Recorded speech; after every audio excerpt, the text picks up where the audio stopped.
केदारनाथ की बड़ी महिमा है।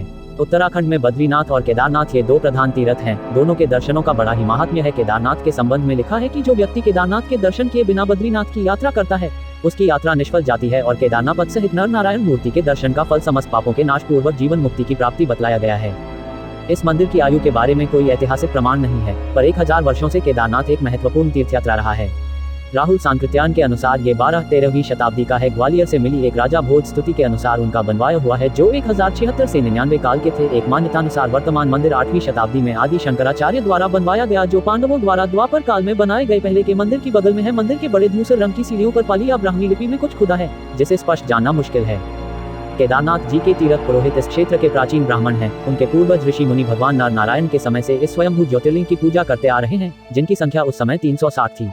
पांडवों के पोते राजा जन्मेजय ने उन्हें इस मंदिर में पूजा करने का अधिकार दिया था और वे तब से तीर्थयात्रियों की पूजा कराते आ रहे हैं। आदि गुरु शंकराचार्य जी के समय से यहाँ पर दक्षिण भारत से जंगम समुदाय के रावल व पुजारी मंदिर में शिवलिंग की पूजा करते हैं, जबकि यात्रियों की ओर से पूजा इन तीर्थ पुरोहित ब्राह्मणों द्वारा की जाती है। मंदिर के सामने पुरोहितों की अपने यजमानों एवं अन्य यात्रियों के लिए पक्की धर्मशालाएं हैं, जबकि मंदिर के पुजारी एवं अन्य कर्मचारियों के भवन मंदिर के दक्षिण की ओर हैं। यह मंदिर एक 6 फीट ऊंचे चौकोर चबूतरे पर बना हुआ है। मंदिर में मुख्य भाग मंडप और गर्भगृह के चारों ओर प्रदक्षिणा पथ है। बाहर प्रांगण में नंदी बैल वाहन के रूप में विराजमान है। मंदिर का निर्माण किसने कराया, इसका कोई प्रामाणिक उल्लेख नहीं मिलता है। कहा जाता है कि इस मंदिर का जीर्णोद्धार आदि गुरु शंकराचार्य ने करवाया था। मंदिर को 3 भागों में बांटा जा सकता है। 1 गर्भगृह, 2 मध्य भाग, 3 सभा मंडप। गर्भगृह के मध्य में भगवान श्री केदारेश्वर जी का स्वयंभू ज्योतिर्लिंग स्थित है, जिसके अग्रभाग पर गणेश जी की आकृति और साथ ही मां पार्वती का श्री यंत्र विद्यमान है। ज्योतिर्लिंग पर प्राकृतिक यज्ञोपवीत और ज्योतिर्लिंग के पृष्ठ भाग पर प्राकृतिक स्फटिक माला को आसानी से देखा जा सकता है। श्री केदारेश्वर ज्योतिर्लिंग में नवलिंगाकार विग्रह विद्यमान है। इस कारण इस ज्योतिर्लिंग को नवलिंग केदार भी कहा जाता है। स्थानीय लोकगीतों से इसकी पुष्टि होती है। श्री केदारेश्वर ज्योतिर्लिंग के चारों ओर विशालकाय 4 स्तंभ विद्यमान है, जिनको चारों वेदों का द्योतक माना जाता है, जिन पर विशालकाय कमलनुमा मंदिर की छत टिकी हुई है। ज्योतिर्लिंग के पश्चिमी ओर एक अखंड दीपक है, जो कई हजारों सालों से निरंतर जलता रहता है, जिसकी हेर देख और निरंतर जलते रहने की जिम्मेदारी पूर्व काल से तीर्थ पुरोहितों की है। गर्भगृह की दीवारों पर सुंदर आकर्षक फूलों और कलाकृतियों को उकाकर सजाया गया है। गर्भगृह में स्थित चारों विशालकाय खंभों के पीछे से स्वयंभू ज्योतिर्लिंग भगवान श्री केदारेश्वर जी की परिक्रमा की जाती है। पूर्व काल में श्री केदारेश्वर ज्योतिर्लिंग के चारों ओर सुंदर कटवे पत्थरों से निर्मित जलेरी बनाई गई थी। Shri Yogesh Jindal, managing director, Kashi Vishwanath steel, Kashipur वालों ने मंदिर गर्भगृह में 8 मिमी मोटी तांबे की नई जलेरी लगवाई थी। वर्ष 2003 से 04 अब वर्तमान काल में जलेरी के साथ साथ गर्भगृह की दीवारों और मंदिर के सभी दरवाजों को अपने तीर्थ पुरोहित की प्रेरणा से किसी और दानी दाता द्वारा रजत चांदी की करवा दी गई है। इसके गर्भगृह की अटारी पर सोने का मुलम्मा चढ़ा है। मंदिर की पूजा श्री केदारनाथ द्वादश ज्योतिर्लिंगों में से एक माना जाता है। प्रातः काल में शिवपिंड को प्राकृतिक रूप से स्नान कराकर उस पर घी लेपन किया जाता है। तत्पश्चात धूप दीप जलाकर आरती उतारी जाती है। इस समय यात्रीगण मंदिर में प्रवेश कर पूजन कर सकते हैं, लेकिन संध्या के समय भगवान का श्रृंगार किया जाता है। उन्हें विविध प्रकार के चित्ताकर्षक ढंग से सजाया जाता है। भक्तगण दूर से केवल इसका दर्शन ही कर सकते हैं।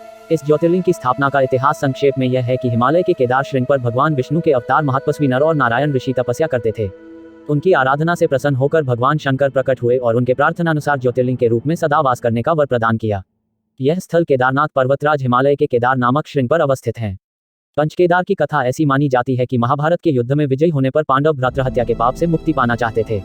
इसके लिए वे भगवान शंकर का आशीर्वाद पाना चाहते थे, लेकिन वे उन लोगों से रुष्ट थे। भगवान शंकर के दर्शन के लिए पांडव काशी गए, पर वे उन्हें वहां नहीं मिले। वे लोग उन्हें खोजते हुए हिमालय तक आ पहुंचे। भगवान शंकर पांडवों को दर्शन नहीं देना चाहते थे, इसलिए वे वहां से अंतर्ध्यान होकर केदार में जा बसे। दूसरी ओर पांडव भी लगन के पक्के थे। वे उनका पीछा करते करते केदार पहुंच ही गए। भगवान शंकर ने तब तक बैल का रूप धारण कर लिया और वे अन्य पशुओं में जा मिले। पांडवों को संदेह हो गया था, अतः भीम ने अपना विशाल रूप धारण कर 2 पहाड़ों पर पैर फैला दिया। अन्य सब गाय बैल तो निकल गए, पर शंकर जी रूपी बैल पैर के नीचे से जाने को तैयार नहीं हुए। भीम बलपूर्वक इस बैल पर झपटे, लेकिन बैल भूमि में अंतर्ध्यान होने लगा। तब भीम ने बैल की त्रिकोणात्मक पीठ का भाग पकड़ लिया। भगवान शंकर पांडवों की भक्ति दृढ़ संकल्प देखकर प्रसन्न हो गए। उन्होंने तत्काल दर्शन देकर पांडवों को पाप मुक्त कर दिया। उसी समय से भगवान शंकर बैल की पीठ की आकृति पिंड के रूप में श्री केदारनाथ में पूजे जाते हैं। ऐसा माना जाता है कि जब भगवान शंकर बैल के रूप में अंतर्ध्यान हुए तो उनके धड़ से ऊपर का भाग काठमांडू में प्रकट हुआ। अब वहां पशुपतिनाथ का प्रसिद्ध मंदिर है। शिव की भुजाएं तुंगनाथ में, मुख रुद्रनाथ में, नाभि मधमहेश्वर में और जटा कल्पेश्वर में प्रकट हुए। इसलिए इन 4 स्थानों सहित श्री केदारनाथ को पंचकेदार कहा जाता है। यहाँ शिव जी के भव्य मंदिर बने हुए हैं। केदारनाथ धाम की यात्रा उत्तराखंड की पवित्र छोटा 4 धाम यात्रा के महत्वपूर्ण 4 मंदिरों में से एक है। छोटा 4 धाम यात्रा हर वर्ष आयोजित की जाती है। केदारनाथ यात्रा के अलावा अन्य मंदिर बद्रीनाथ, गंगोत्री और यमुनोत्री हैं। केदारनाथ यात्रा में शामिल होने के लिए हर वर्ष मंदिर के खुलने की तिथि तय की जाती है। मंदिर के खुलने की तिथि हिंदू पंचांग की गणना के बाद ऊखीमठ में स्थित ओंकारेश्वर मंदिर के पुजारियों द्वारा तय की जाती है। केदारनाथ मंदिर की उद्घाटन तिथि अक्षय तृतीया के शुभ दिन और महाशिवरात्रि पर हर साल घोषित की जाती है और केदारनाथ मंदिर की समापन तिथि हर वर्ष नवंबर के आसपास दिवाली त्योहार के बाद भाई दूज के दिन होती है। इसके बाद मंदिर के द्वार शीतकाल के लिए बंद कर दिए जाते हैं।